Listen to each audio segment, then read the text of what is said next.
হাতুল্লাহ ইসদা দোয়ানিয়ান হাতুল্লাহ ইসদা আমার কথা না হব হাতুল্লাহ ইসদা দোয়ানি হ্যাঁ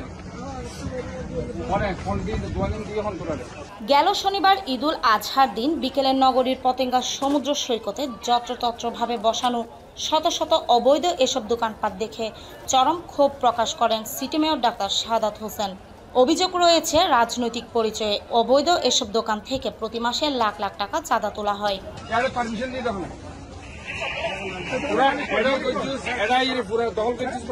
অবৈধ দোকান বন্ধে সিটি মেয়রের করা বার্তার পরও পাল্টায়নি পতেঙ্গা সমুদ্র সৈকতের দৃশ্য। তাই বুধবার বিকেলে উচ্ছেদ অভিযানে নামে সিটি কর্পোরেশন। প্রায় ২৫০ দোকান উচ্ছেদ করে সংস্থাটি।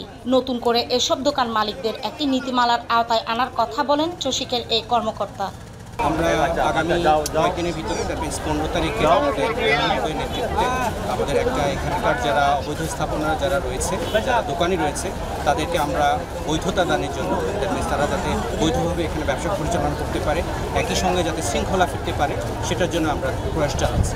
মহানগর আশেপাশের 15 উপজেলা ছাড়াও দেশের বিভিন্ন স্থান থেকে আসা পর্যটকদের কাছ থেকে দ্বিগুণ দামে খাবারের দাম আদায় করারও অভিযোগ দীর্ঘদিনের। তাই এমন উচ্ছেদ অভিযান পরিচালনা করায় খুশি পর্যটকরা। মেয়র মহোদয় যে কাজটা করছে, এখানে উচ্ছেদ অভিযান চালাইছে, এটার জন্য আমরা খুবই আনন্দিত।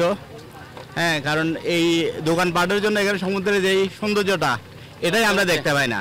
যাতে এখানে শিশু থেকে শুরু করে বয়স্করা পর্যন্ত এসে মুক্ত আকাশের মুক্ত বাতাস আমরা যেন স্বাচ্ছন্দ্যে আমরা আনন্দ উপভোগ করতে পারি। অগ্রিম কোনো নোটিশ ছাড়া হঠাৎ করে এমন উচ্ছেদ অভিযান করায় ক্ষোভ প্রকাশ করেন দোকান মালিকরা।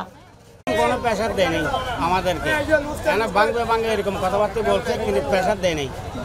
এখন হঠাৎ আসি প্রেশার দিয়েছে, সঙ্গে সঙ্গে আমরা ভাঙছি, কিছু এরা ভাঙছে, এরকম করতে। ব্যবসা আমাদের মাসের বৃষ্টির কারণে আমাদের ব্যবসা মানে এইটার উপর হঠাৎ করে অভিযান এসেছেন, আমাদের অনেক লস হয়েছে।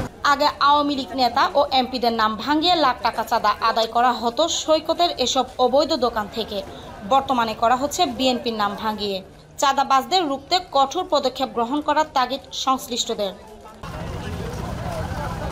শামীমা আফরিন, দৈনিক অর্থনীতি।